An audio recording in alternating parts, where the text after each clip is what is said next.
E aí, gente, boa noite. Estou aqui de volta. Um tempinho que eu não gravo nenhum vídeo, né? E queria fazer uma pequena meditação acerca da palavra de Deus, né? Que está lá no livro de Marcos, capítulo 2. Aliás, desculpa, Marcos, capítulo 1, versículo 40 ao 45. Para a nossa meditação, o Evangelho de Marcos, capítulo 1, versículo 40 ao 45. É um texto bastante conhecido e eu gostaria de deixar isso como meditação. O título que eu queria colocar fala sobre ousadia, que é o título dessa mensagem: ousadia para alcançar o extraordinário. É o que nós precisamos acrescentar na nossa vida. Amém? Então vamos orar aqui, vamos na verdade ler essa palavra para o nosso livro espiritual. Diz assim: aproximou-se dele um leproso e rogando-lhe, pondo-se de joelho diante dele, lhe dizia: se queres, pode tornar-me limpo. Jesus, movido de uma grande compaixão, estendeu a mão e tocou e disse: quero ser limpo. E tendo dito isto, logo a lepra desapareceu e ficou limpo.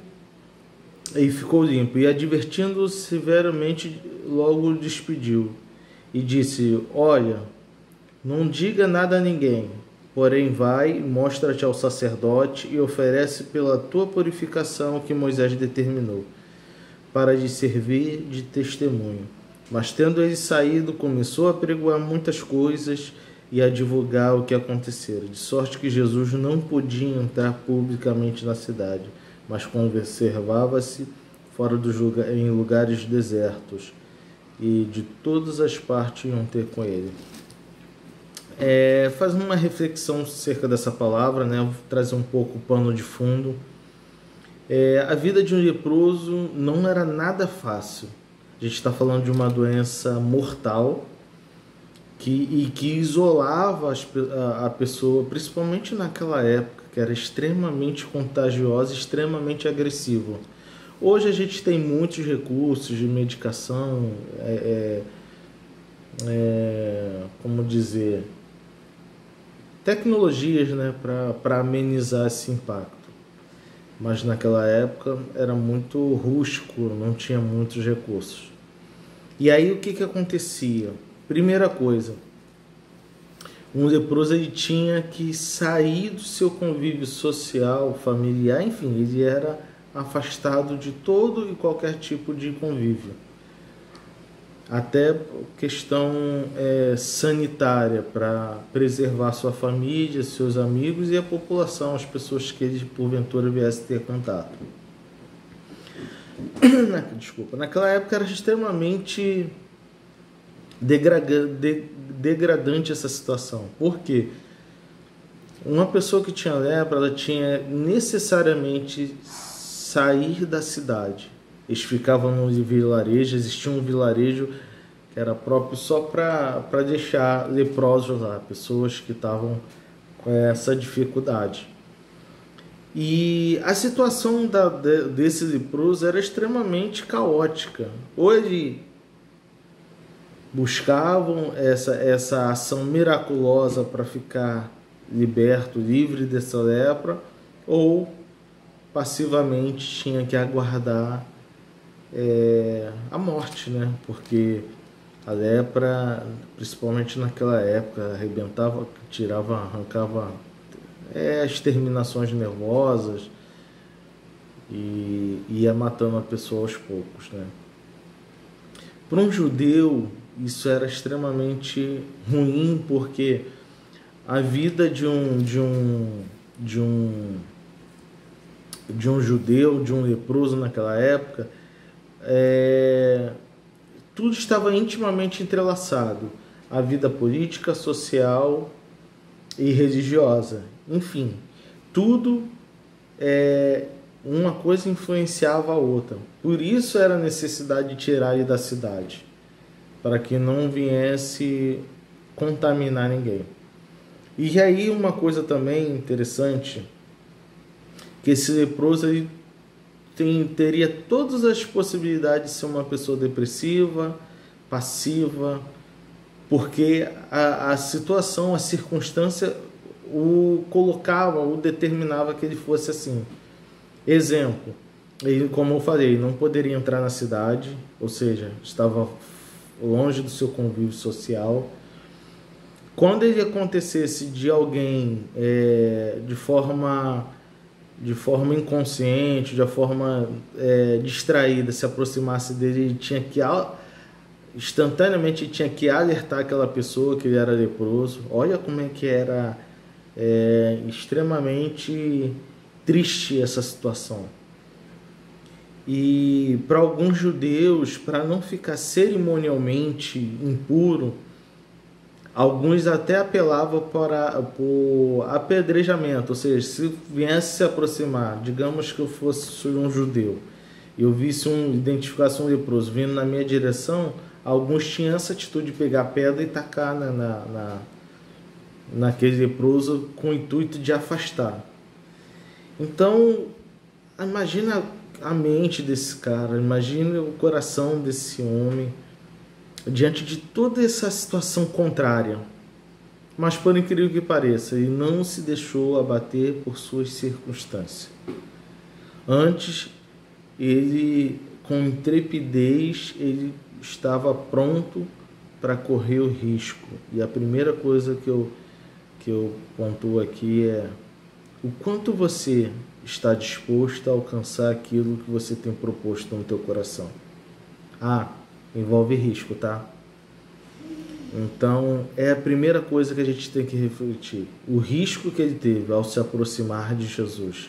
Porque ele teve que desbravar, teve que entrar na cidade e correndo o risco de ser apedrejado, sem contar os insultos, sem contar os alvoroços que aconteceria devido a ele ter quebrado essa regra social e sanitária, mas ele estava pronto para alcançar aquilo que ele tinha proposto no seu coração, apesar de todos os riscos que ele corria. Então ele vai ao encontro de Jesus. Jesus está descendo do monte após ter falado, né, ali sobre as bem-aventuranças, e aí a multidão o seguia, e eu imagino aqui, tento me projetar, imagino o alvoroço que foi aquele homem se aproximando de Jesus, pessoas escarnecendo, cuspindo, hostilizando, mas ele estava ali firme para alcançar aquilo que ele propunha no seu coração. E aí uma coisa que é interessante, quando ele entra na cidade, ele encontra Jesus, primeira coisa que ele não abriu mão foi da adoração. A palavra de Deus diz aqui em Marcos que ele se pôs de joelho. Em Lucas fala que ele se pôs com o rosto, sobre o seu rosto, né, o rosto em terra. Mas a atitude reverente, ele sabia que não estava diante de qualquer pessoa. Era o Senhor da vida que ele estava diante ali. Isso é fantástico. Isso é tremendo. Ele não permitiu que a sua necessidade embrutecesse o seu senso de adoração. Aí poderia, talvez eu ou você, poderíamos, ao ver Jesus, ou seja, a grande possibilidade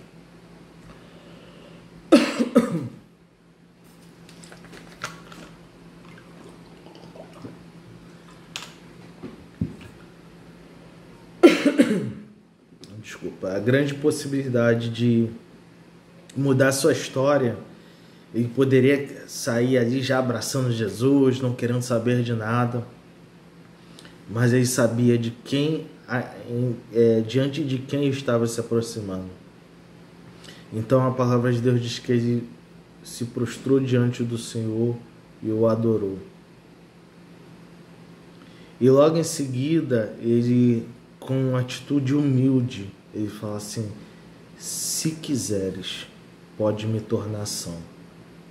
Eu gosto muito desse termo, porque ele não permitiu que a sua necessidade e olha que era vital, ele estava morrendo ali, ele estava com risco iminente de perder a vida, né?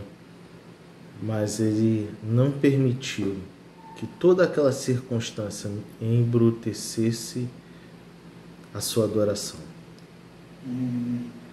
E aí ele, nessa atitude de adoração, de humildade, ele toca o coração de Jesus. A palavra de Deus diz aqui no versículo 41 de Marcos, né? Diz assim: e Jesus, movido de grande compaixão, estendeu a mão, tocou e disse: quero ser limpo. Uma coisa interessante que a atitude dele, ele mexeu com o coração de Jesus. E ele arrancou um desejo intenso, ele provocou, melhor essa palavra, ele produziu um desejo intenso em Jesus de querer ajudá-lo, de querer curá-lo, ao ponto que Jesus falou: eu quero ser limpo. E aí a minha reflexão: como é que a gente tem se aproximado de Jesus? Será que as necessidades vitais da nossa vida têm nos embrutecido ao ponto que a gente esquece diante de quem a gente está se apresentando? Diante de quem estamos se aproximando? É para a gente refletir sobre isso. Uma coisa também foi que, para que ele lograsse êxito também nessa conquista que foi não só a restauração da sua saúde, da sua dignidade, porque a cura da lepra ali significa o retorno para a sua vida social, para o seio da sua família, para suas aspirações como qualquer ser humano. Então a sua dignidade ali estava em xeque, mas ele não permitiu que esse momento diante do seu Senhor fosse roubado. Por isso ele estava disposto a não se importar com o que as pessoas estavam falando, com o que as pessoas estavam esbravejando, sem medo de errar. Pessoas hostilizando, talvez cuspindo, talvez tacando pedra, talvez tentando, enfim, toda sorte de hostilidade, com certeza tentaram contra aquele homem. E uma coisa também que quando ele diz, eu acho tremendo isso. Muitos de nós não temos essa capacidade. Quando ele diz assim: se quiseres, pode me tornar são. Ele está dizendo ali indiretamente: Senhor, eu quero sim ser curado, eu quero sim ter minha vida, minha dignidade restaurada, mas eu estou pronto tanto para ouvir o sim do Senhor, mas também o não. Que coisa tremenda! O sim, como também o não. E aí isso deve, essa postura, essa atitude deve nos nortear quando formos nos relacionarmos, quando formos nos apresentar diante do nosso Senhor. É estar pronto tanto para o sim quanto para o não. Não é fácil, a gente sabe, mas é necessário. O Senhor conhece o nosso coração, Ele sabe os nossos anseios. E certamente Deus, Ele está sempre pronto para nos ajudar e fazer até melhor do que a gente imagina. Uma outra coisa também foi interessante, que com certeza escandalizou todos os que estavam à sua volta ali. Jesus, como sempre, quebrava paradigmas. Como eu cheguei a mencionar, quando alguém tocasse, seja um leproso, seja uma mulher com fluxo de sangue naquela época, seja um defunto, A pessoa, o judeu naquela época, eles se tornavam cerimonialmente impuro para ir ao templo e cultuar ao Senhor. Ele tinha que cumprir os dias da purificação quando acontecia coisas do tipo. Sendo que Jesus mais uma vez quebra esse paradigma. Jesus vai como um ser puro, como um ser santo, como um ser que é a personificação da purificação, toca algo impuro, imundo, sujo, que representava a morte ali.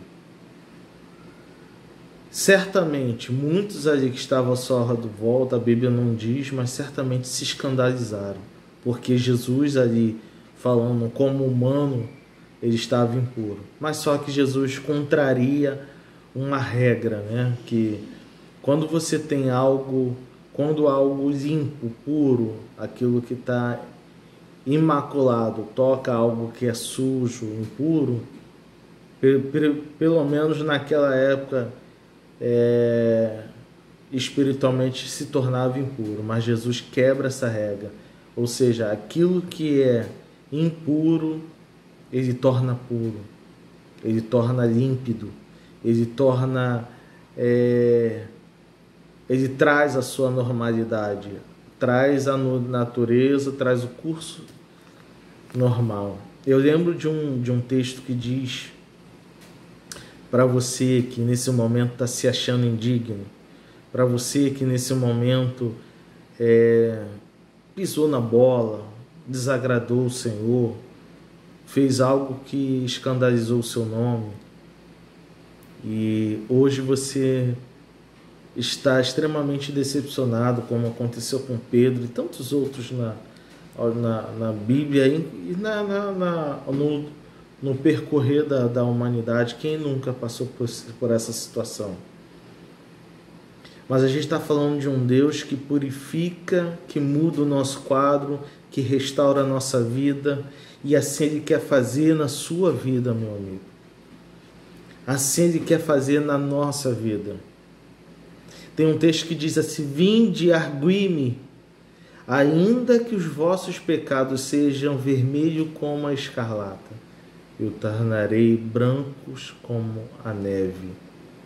Ou seja, o Senhor nessa noite te convida a se lavar, a se purificar no precioso sangue dele.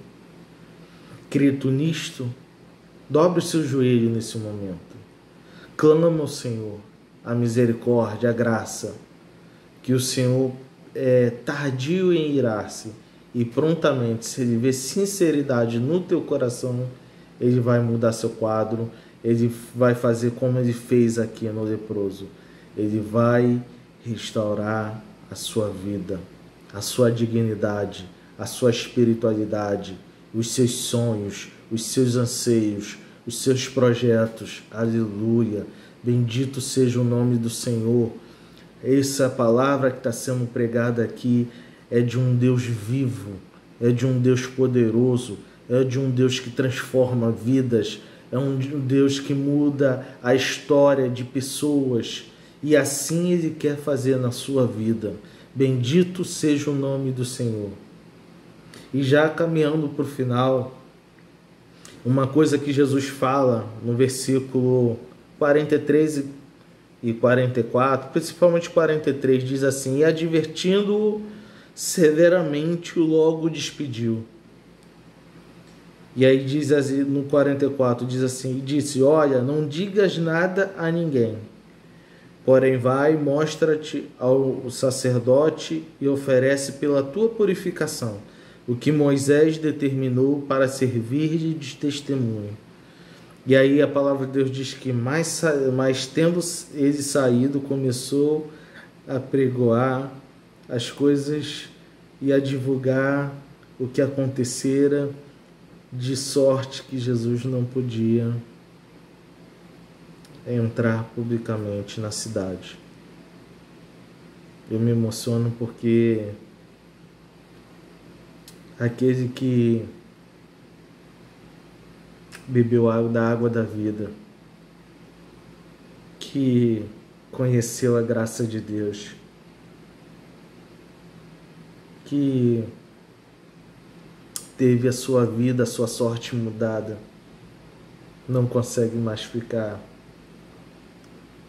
calado, não consegue mais silenciar. Ainda mais quando ele vê pessoas que estão passando por situações degradantes, caóticas, que a sua dignidade foi perdida.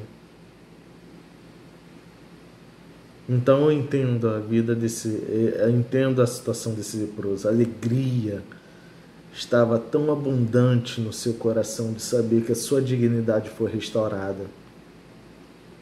E saber que não só conquistou a cura, mas teve a grande oportunidade de conhecer o Senhor da vida.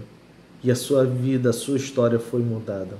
Não dá para ficar calado, não dá para ficar em silêncio, não dá para emudecer. Assim seja na sua vida, meu irmão. Assim seja na sua vida, minha irmã. Que o Senhor te conceda uma grande experiência, uma experiência que mude a sua vida, que mude a sua sorte, que transforme a sua vida por completo, ao tal modo que você não consiga mais ficar quieto diante das grandezas, da maravilha, do amor constrangedor, como Paulo falou, que o Senhor nos envolve. Tem um texto que diz, Jeremias 31:3, diz assim: com amor eterno eu te amei, diz o Senhor para você, e com laços de benignidade eu te atraí. Dê valor a esse amor, dê valor a esse chamado, dê valor a essa tão grande salvação que o Senhor está oferecendo a todos nós. Que o Senhor seja contigo, que o Senhor te conceda uma grande experiência, de tal modo que você não seja mais o mesmo. Amém, meu irmão? Que o Senhor Jesus te abençoe. E Jesus fala aqui sobre a importância de seguir os preceitos que ele estabeleceu. Quando ele fala de vai e oferece aquilo que Moisés determinou, ou seja, que ele próprio, o Senhor da vida, tinha orientado outrora a Moisés a orientar o povo. Mais uma vez ele orienta esse leproso a seguir o que foi determinado.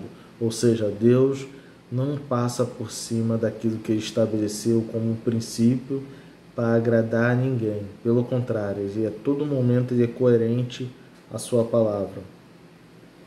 E por fim, a oferta de gratidão.